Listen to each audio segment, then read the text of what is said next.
1년을 고민하시고 사실은 정책을 발표하셔야 되는데 제가 볼 때 한두 달 하셨을 거예요. 정말 위험합니다. 현금청산이라는 게 말이 좋아서 현금청산이지 강제 수용입니다. 그냥 강제 수용. 낡은 빌라 이런 것들은 지금 완전히 초토화되고 있는 상황이거든요. 이런 데 사시는 서민분들이라든지 이런 분들이 오히려 지금 팔지도 못해요.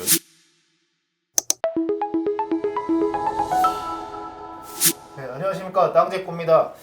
오늘 저희 지난 라이브 슈퍼위크 이후로 오랜만에 인사드리는 것 같습니다. 얼마 전에 발표된 이사 공급 대책에 대해서 심형석 교수님과 말씀 좀 나눠보려고 모셔봤는데요. 지난번에 라이브 슈퍼위크 때 심형석 교수님 출연 영상이 조회수가 벌써 10만을 돌파를 해서 반응이 아주 좋았던 것 같은데 나와주셔서 감사합니다. 예, 감사합니다. 네. 오늘 말씀드린 대로 공공주도 3080 대도시권 주택 공급 획기적 확대 방안이라는 긴 제목을 가지고 있는 지난 이사 공급 대책에 대해서 세 가지 정도로 나눠서 문제점을 짚어보려고 하는데요. 첫째는 두 번째로는 3번 이 토지주 입장에서는 핵심은 역시 공공 직접 시행 정비 사업, 도심 공공주택 복합지구라는 이름부터 생소한 이런 새로운 제도를 도입하는 것이 핵심이다라고 볼 수 있겠는데요. 그러니까 예전에 우리 그 주거복지 로드맵하고 3기 신도시 합쳐가지고 127만 가구, 그죠? 네. 이번에 83만 6천 가구. 그래서 총 합치면 한 210만 가구를 지금 공급하겠다는 건데요. 이게 어느 정도 숫자냐 그러면 예전에 우리가 200만 호 건설 계획, 노태우 정부 때보다 많습니다. 그래서 사실은 지금 이게 현실성이 있느냐라는 문제를 충분히 따져봐야 되는 상황이고요.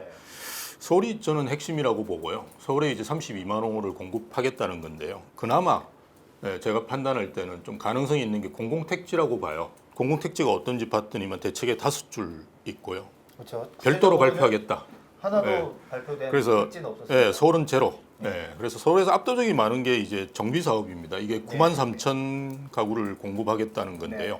뭐 공공재건축, 공공재개발이죠. 그래서 이걸 공공이 직접 시행하는 건데요. 조합이 가진 모든 거를 LH라든 SH한테 넘겨야 됩니다. 주민들은 이제 브랜드만 이제 선정하는 권한만 주는 거예요. 근데 사실은 절차상을 보면 브랜드 그냥 선정해서 통보만 하는 거예요. 그러니까 우리 개발사업 구조상 건설회사들이 본인 브랜드를 붙인다는 건 어떤 의미냐 그러면 리스크를 분담한다는 의미거든요. 현재 정부에서 생각하는 방식으로는 아마 브랜드를 내놓을 가능성은 저는 높지 않다. 제일 문제는 이제 투기 방지 대책이죠. 대책 발표 이후에 계약하는 물량에 대해서는 이제 우선 공급권을 주지 않겠다라는 겁니다. 근데 사실은 이게 우선 공급권을 주지 않는 것도 문제인데요. 뭐 쪼개기 이런 것도 소급 적용해서 불인정하는 걸로 되어 있고요. 1+1도 인정을 안 해요. 그리고 일반적으로 우리가 알고 있는 재건축 사업에 진행되고 있는 방식들. 그래서 집이 한 채였으면 한 채만 주겠다. 그렇죠. 본인들이 이제 다 시행권을 가지고 와서 시행을 하는 건데요. 가격 동향 조사를 해서 이상 징후가 발생하면 못하게 하고 지구 지정 중단하고 뭐 이런 것들을 할 수 있도록 돼 있어요. 상당히 좀 제가 볼 때 소유주 불이익이라니 거주 이전의 자유, 뭐 사유재산권 침해 이런 논란의 여지가 너무 많기 때문에 사실 현실적으로 이게 진행된다는 게 쉽지가 않고요. 또 이제 공급 물량상으로 저희가 보면 계산한 방식이 공공재개발 공모 참여율 25.9%를 기준으로 해서 그죠? 25%를 잡았어요. 근데 이거는 그냥 신청한 거잖아요. 그죠? 그러니까 정부 공급 계획은 서울에 30만 가구고 공공 직접 시행 정비 사업을 통해서는 13만 6천 가구, 그렇죠. 서울은 9만 3천 가구를 공급한다는 건데 이게 좀 설명을 드리자면 공급 계획 서울 9만 3천 가구라는 게 어떻게 나왔냐면 정부가 현재 사업이 가능한 전체 주택 수에다가 예상 참여율을 말씀하신 대로 곱한 거 아니겠습니까? 곱한 건데 이게 사실은 예전에 이제 공공 재개발 하기 위해서 컨설팅 신청한 비율인 걸로 알고 있어요. 사실은 컨설팅을 신청하고 난 다음에 상당히 많은 조합들이 돌아섰거든요. 그래서 이걸 가지고 그냥 계산하는 것도 상당히 이제 과대평가될 가능성이 높고요. 그리고 정부에서 이야기하는 뭐 서울이 32만 호라든지 전국에 이제 83만 6천 호라고 하는 숫자는 우리가 재개발 재건축 사업에서 판단한다 그러면 전체 물량이거든요. 즉 기존의 소유주가 있는 물량도 포함된 거예요. 그러면 실질적으로 우리가 공급되는 물량이 어느 정도 되느냐를 따지고 보셔야 되는데 실제로 한 20-30% 정도라고 보시는 게 맞거든요. 뭐 재건축 사업이나 재개발 사업은 당연히 그 소유주라든지 이런 게 있으니까요. 네. 그래서 전체적으로 보더라도 사실은 이제 그 물량 자체도 굉장히 과다 이제 산정됐다라고 볼 수밖에 없고요. 실현도 사실은 제가 말씀드렸던 여러 가지 이유 때문에 만만치 않을 거다라고 볼 수 있는 거죠. 알겠습니다. 기존 주택이 없어지는 것을 계산을 안 하고 무작정 맞습니다. 서울이 9만 3천 가구라고 하는 것도 문제가 있는데 그렇죠. 더 문제는 말씀 주신 대로 공공재개발 공모 참여율이 25%였다는 걸 감안해서 서울에서 기존 구역의 25%가 참여할 것으로 예상을 해서 그 기대치를 가지고 나온 숫자가 9만 3천이다. 일단 뭐 공공재개발에서 그뭐 컨설팅 신청을 한 그 조합들 같은 경우는 사실은 관심이 있다. 한번 알아볼까 요 수준이거든요. 그렇죠. 네. 그걸 이제 참여율로 계산한다는 것 자체가 네. 굉장히 이제 과대평가될 가능성이 높은 거죠. 네. 예. 알겠습니다. 두 번째로는 이 공공이 직접 시행한다는 게 이번 대책의 좀 핵심적인 특징이라고 볼 수 있겠는데 기존엔 거의 없었던. 그러니까 지금 SH라든지 LH에서 공급한 주택들이 있습니다. 그죠? 공공 분양 아파트들이 있는데 네. 가보시면 확실히 민간에서 공급하는 주택에 비해서 품질은 떨어져요. 그건 왜냐하면 시행 방식 자체가 민간 이제 건설회사들을 써서 하긴 하는데요. 이게 아까 말씀드렸던 개발의 방식상 민간 건설회사들이 자기 브랜드를 붙이지 않을 경우에 단순 시공이거든요. 네. 단순 시공은 단가를 맞추는 거예요. 그냥 그렇게 할 수밖에 없는 거고요. 근데 자해라고 하는 브랜드, 뭐 제가 특정 브랜드를 자꾸 말씀드려 죄송한데, 뭐 샵, 뭐 네. 레미안 많이 있지 않습니까? 네. 롯데캐슬. 이런 롯데캐슬, 뭐 이런 브랜드들을 건설회사들이 붙여준다는 거는 그에 상응하는 품질을 보장한다는 거하고 마찬가지예요. 네. 본인 브랜드를 강화하기 위해서 그런 거예요. 그렇게 하는 이유는 뭐 재건축이란 재개발 사업장 또 들어가서 수주해야 되지 않습니까? 이게 단가 싸움을 하는 이런 그 단순 시공을 맡을 가능성이 있느냐? 저는 이제 되게 힘들다고 보고요. 그리고 공공이 사실은 이런 사업을 해본 경험은 없어요. 그러니까 공공이 잘하는 게 이제 택지 개발 사업이고요. 네. 민간에서 하는 건 이제 조합에서 사실은 재건축 재개발 사업은 상당히 좀 지저분하다라고 우리가 이야기할 수 있는 사업이라고 볼 수 있어요. 왜냐하면 소유주라든지 이해관계자들이 얘들이 굉장히 첨예하게 부딪히지 않습니까? 그래서 네. 비대위가 생기고 뭐 축일론, 사울론 이런 식으로 진행되는 건데 이걸 사실은 공공에서 한다는 건 쉽지가 않고요. 이해관계자 조정이 만만치 않을 거예요. 네. 일단은 사업 신청을 한 이후에 1년 내에 3분의 2 동의를 받지 않으면 그렇죠. 해제되는 걸로 돼 있단 말이죠. 맞습니다. 일단 신청할 때는 네. 50%고요. 네. 그다음에 그 1년 내에는 일단 3분의 2 동의를 얻어야 되는 거죠. 아니면 이제 해제되는 거죠. 네. 그것도 굉장히 황당하죠. 네. 신청했는데 3분의 2가 안 돼가 해제된다. 네. 이거 상당히 심각합니다. 뭐 저희가 지금 제일 문제가 최근에 이제 그 아파트들 거래되는 걸 보면 이 대책이 발표하고 난 다음에는 이제 신축 그죠? 네. 서울 도심의 신축 아파트들이 다시 주목을 받고 있는데요. 그러니까 공공재개발이나 공공재건축이 될 가능성이 거의 없는 아파트들 그죠? 이런 데들로 수요가 또 몰릴 수 있거든요. 그리고 정부에서 이제 공고부선권을 안 준다고 하는 이제 좀 낡은 빌라 이런 것들은 지금 완전히 초토화되고 있는 상황이거든요.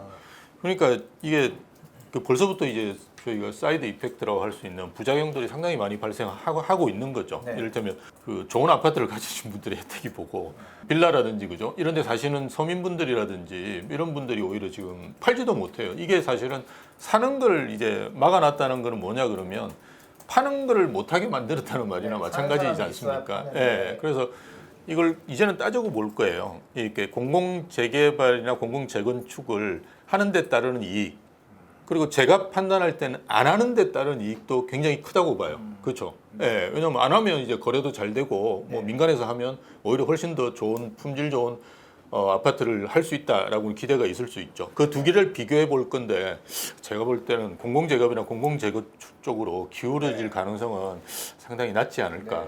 알겠습니다. 말씀하신 대로 이 정부가 발표한 공급 숫자가 어쨌든 부지 확보를 기준으로 얘기한 거기도 하지만 택지를 직접 만들겠다는 게 아니고 이만큼의 참여를 이끌어내겠다라는 계획에 불과하기 때문에 실제로 그렇죠. 그만큼의 참여가 있느냐 없느냐가 중요한 상황인데 실제로 제가 이 강남 재건축 조합에 계신 분들 몇 분 얘기를 들어보니까 공공자가 들어가는 순간 이미 강남에서는 하기 싫어할 거다. 공공 재건축보다도 이 공공 직접 시행 정비 사업은 더 심하다, 더 크게 반발을 할 것이다, 이런 말들이 벌써 나오고 있는 상황에서 3분의 2의 동의를 받을 수가 있겠느냐. 뭐 하는 데가 있을 수는 있겠죠. 저희가 그걸 뭐 예단하기는 좀 힘든 거고요. 근데 하는 데들은 대부분 아마 외곽이 네. 될 가능성이 높고요. 그럼 사실은 밀도 관리 측면에서 보면 도심을 이렇게 개발해서 올려야 되는데 외곽이 자꾸 올라가는 네.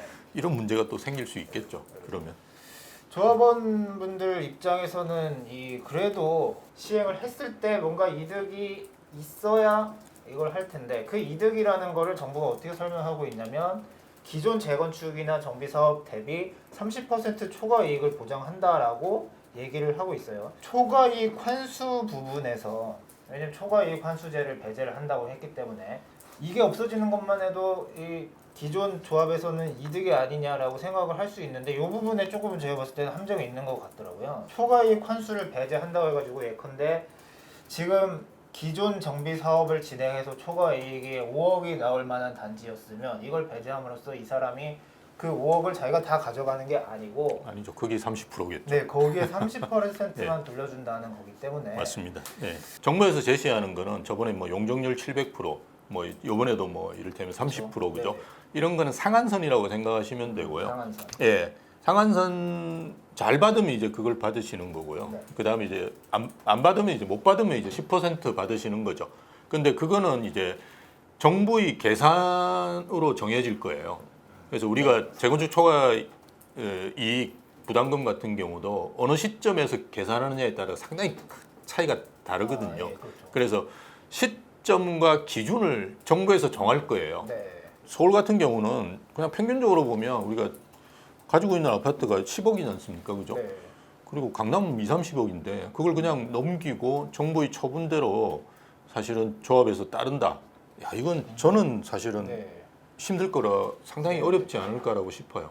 지금 정부의 입장은 토지를 개발한 이익을 토지주에게 주지 않고 개발 이익을 환수하겠다라는 방침이 너무 명확하기 때문에 그렇죠. 예. 이 토지주에게 이득을 30% 준다고 하는 것도 곧이곧대로 받아들이기는 어렵겠네요. 예, 그렇죠. 그거를 명확하게 이제 시점과 기준 같은 것들이 정해지고 그죠? 예, 뭐 어떤 방식으로 주는지가 확실하다 그러면 다시 생각해 볼 수 있는데 지금은 사실은 계속 말씀드리지만 네. 그냥 윤곽만 잡혀 있기 때문에 현재 단계에서 그 어쨌든 지금 그 현장에서 굉장히 부정적인 걸로 제가 알고 예. 있습니다. 예. 이 또 하나 이게 우리가 짚고 넘어가야 될 문제는 이사 대책을 발표를 하면서 같이 이 투기 방지책이라고 해야 될까요? 대책 발표 이후로 어떤 부동산이든 매입을 하면 우선 공급권을 주지 않겠다. 우선 공급권을 안 준다는 것은 현금 청산을 받아라. 이게 부동산의 가치만큼 현금으로만 보상을 해주겠다. 이 부분이 특히 문제로 지적이 되고 있습니다. 그러니까 도심 공공주택 복합 사업 같은 경우는 3년 한시입니다. 그거는 네. 이제 뭐 저희가 정해져 있기 때문에 이런 우려가 없는데 이건 지금 그 제한이 없어요. 공공 직접 시행 그러니까 공공 직접 시행 같은 경우는 이제 제한이 없어요. 언제라도 그죠? 말씀하실 때 지구 지정이 돼가지고 이제 공공에서 직접 시행하게 되면 2월 4일 전에 그 토지 소유진 분은 상관이 없는데 그 이후에 매입하신 분들은 이제 그냥 청산 대상이거든요. 현금 청산. 현금 청산이라는 게 말이 좋아서 현금 청산이지. 이건 뭐 감정 평가용으로 하는 거 다 아실 거고요. 강제 수용입니다. 그냥 강제 수용. 네. 강제 수용이라고 생각하시면 돼요. 그래서 전국에서 이제 이건 뭐 서울만은 아니고 그죠? 모든 지역이 다 마찬가지이기 때문에 이제 거래 자체가 지금 거의 마비되고 있는 상황이에요. 그래서 사실은 이게 되게 문제가 많고 아까 말씀드렸던 뭐 사유재산권 침해부터 시작해서 거주 이전 자유라든지 이런 여러 가지 논란이 발생할 수는 있을 것 같아요. 네. 그렇지만 정부에서 어쨌든 뭐 이런 문제점을 좀 해소하기 위해서는 지금 뭐 한 220군데입니까, 그죠? 뭐 이렇게 네. 지정한다고 하는데 그게 뭐 어딘지를 아직 명확하게 밝히지 않아요. 본인들은 이제 거의 윤곽은 잡았다고 하는데 뭐 서남권과 동북권이 가장 많지 않을까라고 그냥 업계에서는 예상하고 네. 있는데요. 이게 빨리 발표하셔야지 이런 혼란이 좀 잠재울 수 있겠죠. 네. 예. 기존의 정비 사업보다는 이 택지 개발과 비슷하게 수용 방식으로 이루어지기 때문에 현금 청산 방식에서도 더 불리하다고 그러더라고요. 이 그렇죠. 재건축 네. 재개발 같은 경우는 시가를 어느 정도 반영해서 그나마 보상을 해주는데 그런데 네. 그래서 이게 수용이기 때문에. 예 맞습니다. 그게 지금 정부에서 잘하는 게 이제 택지 개발 사업이고 네. 민간에서 뭐 조합에서 하고 있는 거는 재개발 재건축 같은 정비 사업인데요. 이 두 개가 좀 짬뽕이 돼 있는 네. 거예요. 그래서 정부에서 이제 하다 보니까 잘하는 부분 이렇게 뭐 강제 수용하고 이러는 거는 정부에서 원래 하는 거니까요. 뭐 그런 부분하고 이렇게 혼합이 돼 있다 보니까 말씀하신 대로 이게 현금 청산 자체가 일반 재건축 재개발 조합의 현금 청산보다 더 낮아질 가능성도 충분히 있는 네. 거죠. 예. 그렇게 되면 현금 청산을 받게 되는 분들은 어쨌든 개발에 이 반대를 하실 테니까 더더욱이 1년 내 3분의 2 동의를 맞추는 게 점점 더 어려워지죠. 점점 더 힘들고요. 제가 볼 때 반 이렇게 신청을 이렇게 동의하는 경우 지역도 네. 많지 않을 거라고 봐요. 네. 예, 그 뭐 엄청나게 싸울 거예요. 네. 먼저 한다 그러면 예. 알겠습니다. 그러면 이 마지막으로 이 이사 공급 대책에서 약간 이제 정부가 포인트를 잘못 잡았다거나 아니면 예. 좀 어떻게 좀 잘못 생각한 것이 뭐라고 봐야 될까요? 어떻게 했어야 되는 거였습니까? 그러니까 공급이 부족하다는 데 대한 인식 전환은 상당히 의미가 있고요. 네. 뭐 2017년 집권하신 이후부터 계속 부족하지 않다라고 이야기해 왔죠. 그런데 부족한 것을 인식하는 거는 저는 의미가 있다고 보고요. 그런데 실제로 뭐 우리가 실제로 지어가지고 공급하는 것만 공급이 아니고요. 기존에 있는 주택들을 내놓는 것도 공급이지 않습니까? 근데 지금 이제 거래세라든지 보유세 때문에 내놓지를 못하시는 거거든요. 그걸 한시적으로 이제 좀 풀어줄 필요가 분명히 있는 거고요. 네. 뭐 양도세 한시적 완화라든지 네. 그리고 또 하나는 이제 저희가 임대차법 때문에 발생하는 문제도 되게 많아요. 그래서 임대차 입법도 좀 정상화시키는 게 좀 맞고요. 이런 식의 규제 완화를 통해서 단기간에 내놓을 수 있는 것들을 빨리 이제 확보하는 것이 저는 필요하다고 보고요. 또 하나는 기존에 민간에서 하고 있는 재건축 재개발 사업이 잘 진행됐던 데들이 많이 있었어요. 네. 근데 정부에서 이제 분양가 상한제라든지 뭐 온갖 규제를 하면서 그죠. 사실 진행이 안 되고 있는 거거든요. 이제 그런 규제를 풀면 재건축 재개발 사업들이 뭐 평균적으로 보더라도 한 13년, 14년 걸리지만 사실은 진행 단계가 상당히 된 그 조합들이 있지 않습니까? 이런 데들은 금방금방 분양을 하고 공급을 할 수 있을 거예요. 네. 그 후분양으로 돌아선 데도 되게 많지 않습니까? 그래서 빨리빨리 할 수 있는 게 현장에서도 많이 있습니다. 그래서 오히려 그걸 사실은 하는 것이 맞다고 보고요. 자꾸 이제 공공이 뭐 여기 이제 민간의 참여 같은 것도 뭐 이렇게 한다라고 말씀은 되어 있는데 사실은 보면 민간이 참여할 게 거의 없어요. 아까 말씀드렸다시피 건설회사들도 사실은 이게 그냥 단가 싸움을 하는데 들어갈 가능성도 없고 그래서 민간에서 잘하고 있는 거는 그냥 잘할 수 있도록 옆에서 도와주는 역할을 하는 것이 공공의 역할이지 공공에서 직접 뛰어들어가지고 아파트를 짓는 게 과연 필요하냐?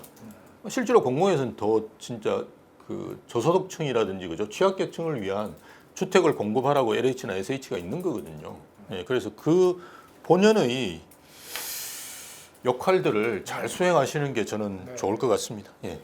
정부가 할 일에 좀 집중을 하는 게 납니다. 그 어쨌든 이 이사 대책에서 추가로 발표하기로 한 택지 지구 계획이 뭐 상반기 중에 나온다니까 그것도 한번 좀 눈여겨볼 점이 아닌가 싶긴 하고요. 지금 현재 하고 있는 모든 이런 공공 관련된 정부의 사업들 발표한 사업들 같은 경우도 이게 현실화되려면 정부에서도 5년이 필요하다라고 이야기를 하거든요. 네. 그런데 사실 5년 이후에는 제가 판단할 때는 신도시까지 한다고 그러면 그렇게 필요가 없어요. 예, 오히려 이제 공급 뭐 초과 상황이 올 수도 있고요. 네. 그리고 이제 이게 아까도 말씀드렸듯이 그 서울 외곽이라든지 그죠 이런 수도권보다는 서울의 이제 새 아파트 도심을 강화시키는 역할 그러니까 똘똘한 한 채죠 그죠 이 역할을 할 가능성이 높은데요. 그거는 사실은 어떤 면에서 보면 되게 위험한 거예요. 그죠? 예, 뭐 다시 또 그 서울이 주목받는 거니까요. 그래서 실제로 저희가 그 중개법인 하나를 제가 자문해주고 있는데요. 네. 그게 1월 달에는 거래가 좀 없었어요. 근데 2월부터는 사실은 거래가 다시 또 일어나고 있어요. 올해 근데 2월이요? 예, 올해 2월부터입니다. 그러니까 지금 한 8일 9일이지 않습니까? 거의 10일도 안 됐는데 네. 거의 한 건씩 거래되고 있어요, 하루에. 네. 그래서 움직임이 있단 말입니다. 이럴 때 이제 오히려 이런 것들이 발표되고 나면 실제로 시장에서는 굉장히 이제 또 위험할 수가 있거든요. 그래서 정책을 할 때는 이런 것도 사실은 1년을 고민하시고 사실은 정책을 발표하셔야 되는데 제가 볼 때 한두 달 하셨을 거예요. 예, 이렇게 하고 발표하시는 건 정말 위험합니다. 예. 어떻게 보면 이 대책이 뭐 영시원치 않아 보이니까 다시 또 실수요자 분들의 새 아파트 맞습니다. 중심의 예. 매매가 벌써 시작됐다라고도. 예, 저는 뭐 그렇게 판단하고요. 네. 그래서 잘못하면 다시 또 서울이 또 오를 수가 있는 상황이거든요. 왜냐하면 네. 최근에 외곽이 많이 올랐어요. 서울의 가치를 높이는 이런 정책들이 나오는 것은 사실은 되게 위험하죠. 네. 예. 알겠습니다. 그 이사 대책의 이 향방에 대해서는 좀 더 관심 가지고 저희 땅집고에서도 열심히 취재를 해서 전달해 드릴 수 있도록 하겠습니다. 교수님 오늘 말씀 감사드립니다. 예, 감사합니다. 다음에 또 한번 좀 부탁드립니다. 예, 알겠습니다. 감사합니다. 감사합니다.